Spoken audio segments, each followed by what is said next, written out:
بسم اللہ الرحمن الرحیم۔ السلام علیکم۔ امید ہے سب خیریت سے ہوں گے، خوش باش ہوں گے اور ایمان کی بہترین حالت میں ہوں گے۔ جی جناب، تو میں پھر سے حاضر ہوں جانے ادا کی ایک نئی قسط کے ساتھ۔ اب تک 15 ایپیسوڈز ہو چکی ہیں، امید ہے آپ کو پسند آئی ہوں گی۔ ہم اسٹارٹ کر رہے ہیں آج جانے ادا کی قسط نمبر 16، امید ہے آپ کو پسند آئے گی۔ تو بنا وقت ضائع کیے چلتے ہیں ایپیسوڈ کی جانب۔ جانے ادا اسکلم لائبہ ناصر، قسط نمبر 16۔ ان کی گاڑی ایک پرشکوہ عمارت کے آگے رکی تھی جس کے ماتھے پر جلی حلفوں میں العنکبوت لکھا جگمگا رہا تھا۔ گاڑی پارکنگ لاٹ کا آدھا ایریا مختلف میڈیا چینلز کی گاڑیوں سے بھرا ہوا تھا۔ بڑی بڑی بیش قیمت گاڑیاں، کروفر سے چلتے امیرزادے، آدھی آستین اور پرکٹے بالوں کے سنگ عورتیں جو عورتوں کے وجود کو شرماتی ان کے ہی حقوق کی علمبردار بنی وہاں موجود تھیں۔ یہ ایک لائیو کانفرنس تھی اس آرگنائزیشن کی آنر لیلا جمال اکبر کی جانب سے۔ وہ اس کے کانوں کے قریب سرگوشی میں بولے تھے۔ عذورا نے حیرانی سے ان کی جانب دیکھا۔ اس کی حیرانی سمجھتے وہ مسکرا دیے۔ اندر آ کر ایک لڑکی سے انہوں نے کچھ کہا تھا۔ کچھ ہی دیر میں وہ لڑکی اسے سیٹ دے چکی تھی۔ وہ جانتی تھی یہ ایک سیٹ کس قدر قیمتی تھی۔ اس نے تشکر آمیز نگاہوں سے پروفیسر کی جانب دیکھا۔ اگر تمہیں لگے کہ تم کسی بھی سوال کا جواب دے سکتی ہو تو بلا جھجک دے دینا۔ لیلا کو میں نے تمہارے متعلق پہلے ہی بتا دیا ہے، وہ ایک بار پھر بولے تھے۔ راستے میں ہی انہوں نے لیلا کو ٹیکسٹ کر دیا تھا کہ آج کانفرنس میں وہ اپنی اسٹوڈنٹ کو بھی لا رہے ہیں۔ انہوں نے خود سے چار کرسیاں چھوڑ کر بیٹھی لیلا جمال اکبر کی جانب دیکھا۔ نیوی بلو کلر کی ویل میں موجود آسمانی رنگ کا حجاب چہرے کے گرد لپیٹے، شفاف چہرہ اور پر اعتماد انداز، لیلا جمال اکبر۔ اس نے دل ہی دل میں اعتراف کیا، حسن اور وقار کا اس قدر خوبصورت امتزاج اس نے آج سے پہلے کبھی نہیں دیکھا تھا۔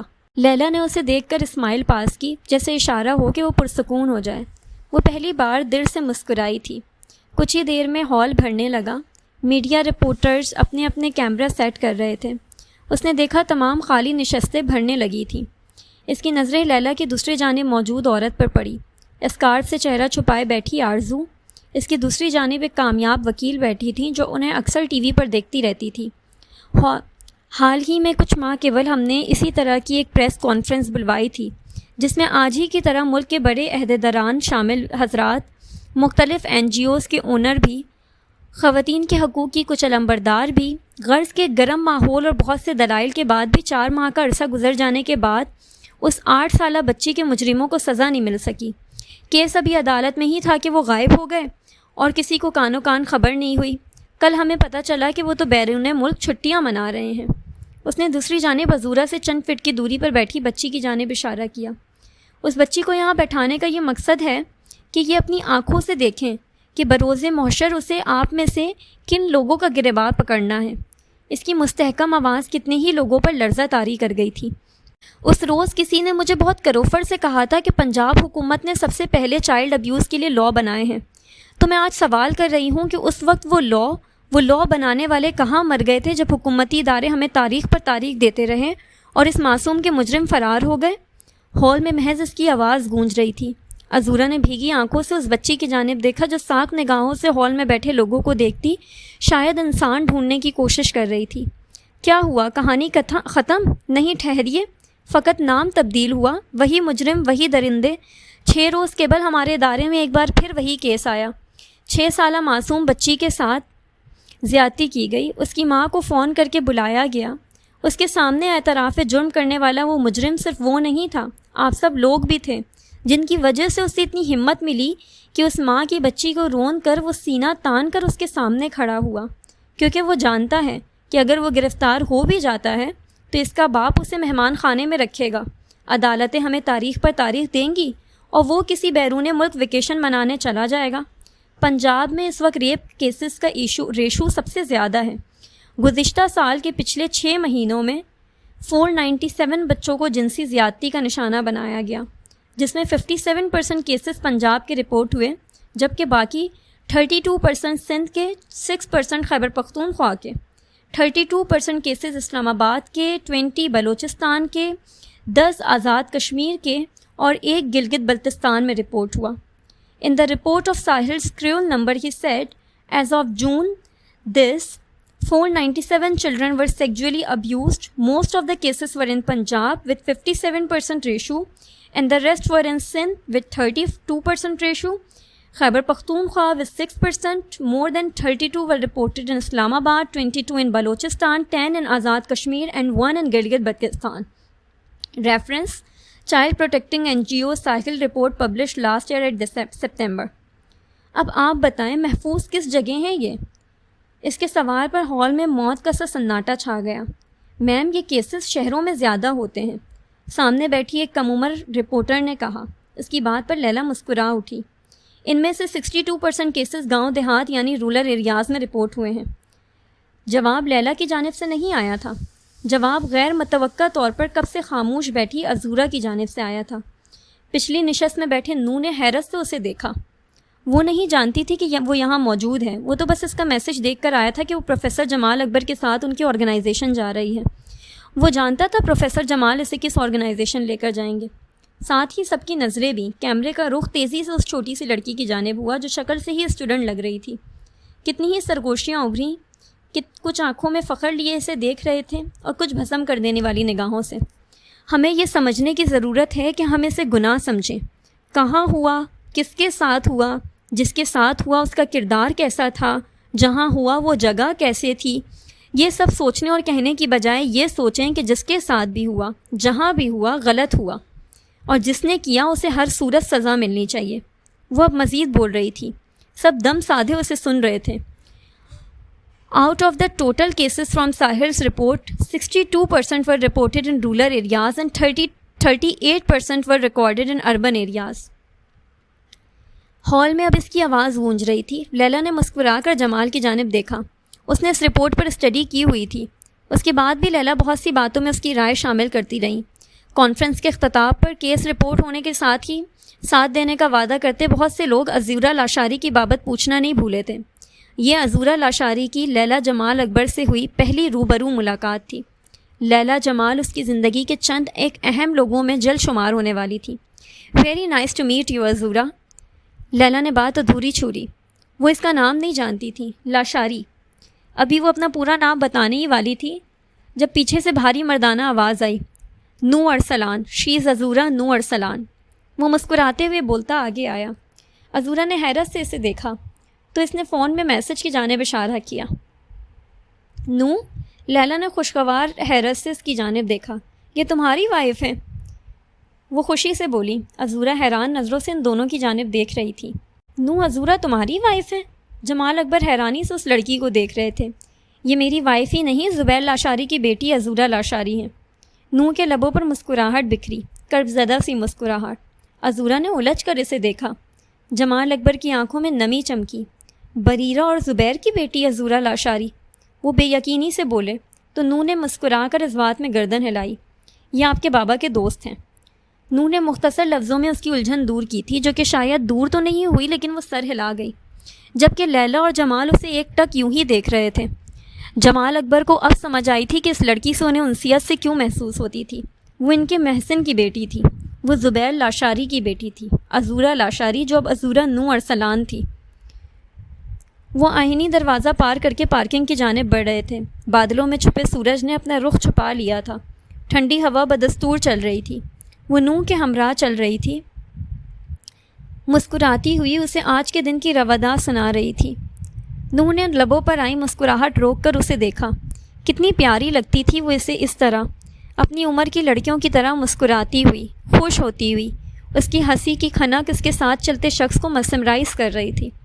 وہ دونوں کانفرنس ختم ہونے کے بعد بھی کافی دیر تک لیلا اور جمال کے ساتھ باتوں میں مشغول رہے، اور اب شام کے اندھیرے چھا رہے تھے تو نو نے ان سے اجازت لی تھی۔ وہ کافی دیر تک جمال سے اپنے بابا کی باتیں کرتی رہی تھی۔ اتنا بولتے ہوئے تو نو نے اسے آج تک نہیں دیکھا تھا۔ کتنی خوش تھی، اس کی وجہ بھی شاید یہی تھی۔ اس نے ایک نگاہ اس پر ڈالی۔ کاسنی رنگ کی سیاہ کرتی کی سادہ کرتی ہم رنگ کیپری کے ساتھ پہنے، سرخ اور نارنجی کے امتزاج کا اسکارف شانے پر ڈالے۔ اس کی دائیں کلائی میں اس کی دی بریسلٹ جگمگا رہی تھی۔ بالوں کا ہمیشہ کی طرح میسی سا جوڑا بنائے وہ اسے بہار کے موسم کا کھلتا ہوا پھول لگی تھی۔ ہوا سے کچھ بال رخسار کو چوم کر جاتے نو ارسلان کے دل کی دنیا میں ہلچل مچا رہے تھے۔ عزورہ؟ اس نے گہری آواز میں اسے پکارا جو نان اسٹاپ بول رہی تھی۔ خاموش ہوتی اس کی جانب سوالیہ نظروں سے دیکھنے لگی۔ نو کو یکدم شرمندگی نہ آ گھیرا۔ آپ یہ اپنے بال کور کر لیں۔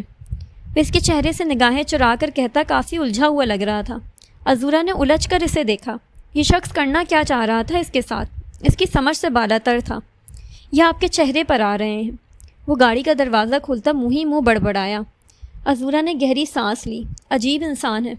اس کی پشت کو دیکھتی وہ منہ بسور کر بولی تھی، لیکن کسی انجانے سے احساس کے تحت بالوں سے پن نکال کر انہیں ایک بار پھر صحیح طرح سے پن اپ کر گئی۔ وہ خاموشی سے ڈرائیونگ کر رہا تھا، اس کی جانب نہ دیکھ رہا تھا نہ کوئی بات کر رہا تھا۔ وہ بھی کھڑکی سے باہر دیکھنے میں مشغول ہو گئی۔ گاڑی میں معنی خیز سی خاموشی کا پہرا تھا جس کو اس کی آواز نے توڑا۔ وہ اتنی خوبصورت ہے کہ اس کے مخملی تن سے نگاہیں بھی پھسلتی ہیں۔ عذورا نے متحیر نگاہوں سے اس کی جانب دیکھا جو سنجیدگی سے ڈرائیونگ کر رہا تھا۔ اس شخص کے چہرے سے اس کے اندر کا احوال پڑھنا اس کے بس کی بات نہیں تھی۔ عذورا کو گمان ہوا کہ شاید وہ آواز ہی اس کی نہیں تھی۔ اتنا سڑیل شخص اتنی خوبصورت نظم کیسے پڑھ سکتا ہے بھلا؟ اگلے ہی لمحے اس کی غلط فہمی دور ہوئی۔ نو نے انگلی کے پوروں سے اس کی نرم پلکوں کو چھوا جیسے محسوس کرنا چاہ رہا تھا۔ قسم ہے ساحلوں کو چھوتی پاگل ہواؤں کی، وہ جب پلکیں اٹھاتی ہے تو یوں محسوس ہوتا ہے سمندر رقص کرتا ہے اور اس کے رقص کی لے پر پرندے گیت گاتے ہیں۔ وہ بھورے نینوں میں جھانکتا دلبرانہ انداز میں بولا۔ وہ محصور سی سے سن رہی تھی، وہ بس اسے ہی سن رہی تھی۔ چہرہ پل بھر میں سرخ کندھاری ہوا تھا، پلکیں بے ساختہ جھک گئی تھی۔ وہ جب پلکیں جھکاتی ہے تو سورج وقت سے پہلے افق میں ڈوب جاتا ہے۔ وہ تو آج اس کی جان ہی لینے کے در پہ تھا۔ شنگرفی لبوں پر بکھرتی مسکراہٹ دباتا وہ اس کا یہ روپ انجوائے کر رہا تھا۔ اس کے لب مسکراہٹ میں ڈھلے۔ ایک لمحے دل میں اٹھتے تمام خیالات کو تھپکی دے کر سلا دینا چاہتی تھی۔ چاہے جانے کا احساس کتنا خوبصورت ہوتا ہے وہ محسوس کرنا چاہتی تھی۔ قسم ان طاق میں جلتے ہوئے پانچوں چراغوں کی، وہ جب بھی مسکراتی ہے دھنک کو 8 رنگوں کی طلب محسوس ہوتی ہے۔ ہوا کچے گلابوں کی مہک میں بھیگ جاتی ہے۔ نو ارسلان کی نگاہوں نے ان گلابی لبوں کی مسکراہٹ کے صدقے اتارے تھے۔ دل نے ہمیشہ اس کے مسکراتے رہنے کی دعا کی تھی۔ آنکھیں اسے تکتی نہیں تھک رہی تھیں۔ دھنک رنگ چہرے پر سجائے وہ صرف اس کی تھی۔ میں وقت سے پہلے نہیں مرنا چاہتی، وہ دھیمی آواز میں بولی، جیسے اس کی توجہ خود سے ہٹا کر ڈرائیونگ پر مبذول کرنے کی کوشش کر رہی تھی۔ میں بھی جینا چاہتا ہوں، اس کی آنکھوں میں دیکھتے اس نے سنجیدگی سے کہا، مگر لہجہ، انداز، وہ تو کچھ اور ہی کہانی سنا رہے تھے۔ وہ تھکی ہوئی یونیورسٹی سے آئی تھی، فریج سے پانی کی بوتل نکال کر ہمیشہ کی طرح اپنے کمرے میں بند ہو گئی۔ جب سے دارم نے وہ ویڈیو دکھائی تھی اس دن کے بعد سے اس نے رمیسا یا شہباز سے کوئی بات نہیں کی۔ یونیورسٹی سے آنے کے بعد وہ خاموشی سے کمرے میں بند ہو جاتی تھی۔ 3 روز بعد اس کی شادی تھی اور وہ زندہ لاش کے مانند تیار تھی۔ اس کی دوست، اس کی ہمراز، اس کی عضو اس کے ساتھ نہیں تھی۔ گھر کاٹ کھانے کو دوڑتا تھا اور وہ دشمن جا بھی تو نہیں تھا۔ وہ چینج کرنے کے بعد معمول کے مطابق دارم کے کمرے میں آ گئی۔ جب سے وہ شفٹ ہوا تھا یہی اس کا معمول تھا۔ اس کی خوشبو آج بھی اسے اس کمرے کی ہر چیز سے آتی تھی۔ اس نے روز کی طرح وہ کبرڈ کھولا۔ سامنے ہی ان چیزوں کا ڈھیر تھا جنہیں وہ پچھلے چند دنوں سے دیکھتی آ رہی تھی۔ خوبصورت پیکنگ میں پیک وہ سارے مہنگے گفٹس تھے جنہیں وہ حیران تو اس لیے تھی کہ وہ سارے ہی لیڈیز گفٹ تھے۔ ایک سرخ شفون کی ساڑی، 2 گجرے جو سوکھ چکے تھے لیکن گلاب کے پھولوں کی خوشبو اب بھی آ رہی تھی، ایک جوڑا جھمکا جو نہ جانے کتنا پرانا تھا کہ کالا پڑ گیا تھا۔ پہلے سے لگا کہ دارم نے وہ چیزیں عذورا کے لیے خریدی ہیں، مگر عذورا کے لیے خریدی ہوئی چیزیں تو وہ عذورا کے حوالے کر دیتا تھا۔ تو پھر اس کے وارڈروب پہ ان چیزوں کو چھپا ہونا اس کے دل میں ایک پھانس سی چبھی تھی۔ کیا دارم کی زندگی میں کوئی تھا؟ اس کے آنکھوں سے آنسو ٹوٹ کر گر رہے تھے۔ وہ مجھے نہیں مل سکتا تو اس کی طلب بھی مٹا دے اللہ، ورنہ ایک روز اس کی طلب میری جان لے لے گی۔ ان چیزوں کو دیکھتی وہ پھوٹ پھوٹ کر رو رہی تھی۔ اس نے ایک بار بھی پلٹ کر نہیں دیکھا تھا کہ وہ اس کی دید کی پیاسی، اس کی دیوانی اسے دیکھے بنا کیسے زندہ ہے۔ کوئی جذبہ نہیں ہے میرے لیے آپ کے دل میں دارم؟ دیوار پر لگی اس کی مسکراتی تصویر کو دیکھتی وہ گلوگیر لہجے میں بولی، کسی اور کے نام ہونے سے پہلے میں مر جاؤں گی۔ مضبوط لہجے میں بولتی ہوئے اس کی تصویر سے مخاطب تھی۔ محض 3 دن بعد وہ کسی اور کی ہونے جا رہی تھی۔ صرف اس کے دیکھنے کا حق ہی تو تھا، وہ بھی ختم ہونے جا رہا تھا۔ دارم یہ میڈیکل رپورٹ ہیں زری کی، رمشا نے اس کی جانب فائل کر رکھتے کہا، ساتھ ہی اس پر ایک نگاہ ڈالی جو آستین کہونی تک فولڈ کیے کوئی کیس اسٹڈی کر رہا تھا۔ بال ماتھے پر بکھرے ہوئے تھے۔ ہاں یہ العنکبوت بھیج دو، اس نے مصروف انداز میں کہا۔ نظریں اٹھا کر اسے دیکھا نہیں تھا۔ اس کی یہی بے نیازی تو تھی جو اسے مزید پرکشش بناتی تھی۔ دل میں ایک تسلی تھی کہ اس کی جانب متوجہ نہیں ہے تو کسی اور کی جانب بھی تو نہیں دیکھتا۔ کل میں لیلا جمال اکبر سے ملنے جا رہا ہوں، تم سنبھال لوگی نا سب؟ اس نے ذرا کی ذرا نگاہیں اٹھائیں۔ مصروف انداز میں اس سے پوچھا گیا تھا۔ ہاں سنبھال لوں گی۔ اس نے بھلا کب انکار کیا تھا اسے جاب کرتی؟ اس کی تائید پر دارم نے چونک کر اسے دیکھا۔ اسے رمشا نہیں نظر آئی۔ رمشا سے آگے تو اس کا عکس تھا، عمل شہباز کا۔ وہ بھی تو اس کی ہر بات اسی طرح مانتی آئی تھی۔ اس نے تو انکار کرنا سیکھا ہی نہیں تھا دارم اصفہان کو۔ وہ اگر دن کو رات بولتا تو وہ مانتی کہ ہاں رات ہی ہے۔ کہاں سے آ جاتی ہے ہر خیال کے بیچ میں، جان چھوڑ کیوں نہیں دیتی؟ وہ بے بسی سے بولا تھا۔ رمشا نے اچنبے سے اسے دیکھا۔ کس کی بات کر رہا تھا وہ؟ دارم کون آ جاتی ہے؟ اس کے سوال پر وہ ہوش میں آیا۔ نہیں کچھ نہیں، تم جاؤ، یہ فائل بھیج دو پلیز۔ وہ ابھی اس کے جواب دینے کی کنڈیشن میں نہیں تھا۔ کرسی کی پشت سے سر ٹکا کر آنکھیں موند گیا۔ وہ جتنی کوشش کرتا تھا کہ وہ خواب و خیالوں میں بھی نہ آئے، وہ اتنے ہی دھڑلے سے چلی آتی تھی۔ آنکھوں کے پردوں کے پیچھے چھم سے اس کا سراپا آ ٹھہرا تھا۔ دارم نے وحشت زدہ ہو کر آنکھیں کھولی۔ وہ اسے دیکھنا نہیں چاہتا تھا۔ 1 2 3 آپ تو ہار گئے دادو۔ اختر شیروانی کی آخری گوٹ بھی مارتی وہ خوشی سے اچھل رہی تھی۔ میرا بیٹا جیت گیا۔ اسے خوش دیکھ کر وہ خود بھی خوش تھے۔ اس کی صورت ان کے گھر کی رونق لوٹ آئی تھی، ورنہ اتنے سڑے ہوئے پوتے نے ان کے گھر کو ہاسٹل بنا دیا تھا۔ اب بس کریں آپ دونوں اتنا شور، اور عزورہ آپ اٹھ جائیں۔ 2 گھنٹے ہو گئے یونیورسٹی سے آئے، ابھی تک اسی طرح بیٹھی ہیں، جائیں چینج کریں۔ وہ شاور لے کر نکلا تھا، لانچ سے شور کی آواز پر ان کی جانب چلا آیا۔ پچھلے 2 گھنٹوں سے وہ دونوں لوڈو کھیل رہے تھے، اور حیرت تھی دونوں میں سے کوئی تھکنے کا نام نہیں لے رہا تھا۔ ان کے گھر میں کب اس طرح شور شرابہ ہوا تھا؟ اب اچانک سے یہ تبدیلی اس کی برداشت سے باہر تھی۔ عزورہ نے منہ بنا کر اسے گھورا۔ سڑو انسان، خود تو تھا ہی سڑا ہوا، دوسروں کی زندہ دلی بھی اس سے برداشت نہیں ہو رہی تھی۔ دل ہی دل دل میں مجھے بعد میں کوس لیجیے گا، ابھی جائیں چینج کریں اور فریش ہو جائیں۔ ہاف سلیو شرٹ سے اس کے کسرتی بازو واضح نظر آ رہے تھے۔ ٹاول سے بالوں کو جھٹکتا وہ اختر شیروانی کی ویل چیئر لے کر ان کے کمرے کا رخ کر چکا تھا۔ رہنے دیتے نا اسے، کھیل رہی تھی، کتنی اچھی لگ رہی تھی کھیلتی ہوئی۔ انہوں نے اپنی خفگی کا اظہار کیا۔ نو نے ابرو سکیڑ کر ان کی جانب دیکھا۔ اس کے آنے کے بعد وہ تو بھول ہی گئے تھے کہ ان کا ایک پوتا بھی ہے۔ دادو وہ بچی یہیں رہے گی، اب کھیل لیجیے گا اس کے ساتھ، اس نے جل کر کہا۔ وہ فریش ہو کر کمرے میں آئی تو وہ ہاتھوں میں بڑا سا مگ تھامے کھڑکی کے قریب کھڑا تھا۔ جھری سے آتی میٹھی چاندنی اس کے چوڑے وجود سے ٹکراتی اندر آنے سے قاصر تھی۔ اس انسان کی تو زلفیں ہی نہیں سنبھلتی، بال نہیں ہو گئے، محبوبہ ہو گئی۔ وہ ہوا کے دوش پر اڑتے اس کے بالوں کو دیکھتی بڑبڑائی تھی۔ کھڑکی سے سرد ہوا کمرے میں داخل ہو رہی تھی۔ ہوا کے ساتھ ہی پھولوں کی بھینی بھینی سی خوشبو کمرے کو معطر کر رہی تھی۔ اس کے حواس تو اس شخص کی خوشبو معطل کر رہی تھی۔ ہاف سلیو شرٹ میں ملبوس رف سے حلیے میں بھی اسے وہ کافی اچھا لگ رہا تھا۔ آپ کیا جیلس ہے میری زلفوں سے؟ میری محبوبہ سے؟ وہ اس کی جانب رخ پھیرے بنا ہی بولا، ساتھ ساتھ بقول عزورہ کے اپنی محبوبہ کو سنوارنے کا عمل جاری تھا۔ مجھے کیا ضرورت ہے آپ سے جیلس ہونے کی؟ ویسے بھی جتنا خیال آپ ان کا رکھتے ہیں، 21ویں صدی کی رپنزل آپ ہی ہوں گے۔ وہ انگلیوں سے کھیلتی آنکھیں پٹپٹا کر بولی، واٹ سیریسلی لیڈی؟ رپنزل؟ نو تو اس کے خطاب پر اچھل ہی پڑا۔ رپنزل؟ سیریسلی؟ وہ ایک ہی جسٹ میں اس کے قریب آیا، بے یقینی سے اسے دیکھ رہا تھا، جیسے اپنی سماعت پر شک ہو۔ میرا مطلب ہے اس کا میل ورژن۔ وہ معصومیت سے بولی۔ نو کو ذرا معصوم نہیں لگی۔ وہ سرخ و سفید رنگت کا مالک، ساحر آنکھوں والا، حسن و وجاہت کا شاہکار نو ارسلان، رپنزل کا میل ورژن؟ واٹ ربش! باگر بلّہ، جنگلی بھالو، اور اب رپنزل، بہت خوب، اتنی ترقی۔ خود کو ان الفاظ کے ساتھ تصور کر کے ہی اس نے جھرجھری لی تھی، جبکہ وہ اس قدر خوبصورت الفاظ میں اس کے بالوں کی تعریف کرنے کے بعد اب اطمینان سے کھڑکی پر رکھی اس کی کافی پی رہی تھی۔ اس کے چہرے پر وہی اطمینان تھا جو نو ارسلان کا خاصا تھا۔ آپ نہیں پی رہے تھے، ٹھنڈی ہو جاتی، اس نے پرسکون انداز میں جواز پیش کیا۔ دوسروں کا سکون بہت اطمینان سے غارت کرنے والے نو ارسلان کا اطمینان اس کی اپنی بیوی نے غرق کیا تھا، اور کیا خوب کیا تھا۔ 21ویں صدی کی رپنزل، کیا خوب 21 توپوں کی سلامی دی تھی اس کی بیوی نے اسے۔ وہ بالوں پر ہاتھ پھیرتا اس کی جانب دیکھ رہا تھا، اطمینان سے گھوٹ گھوٹ کافی اندر اتار رہی تھی۔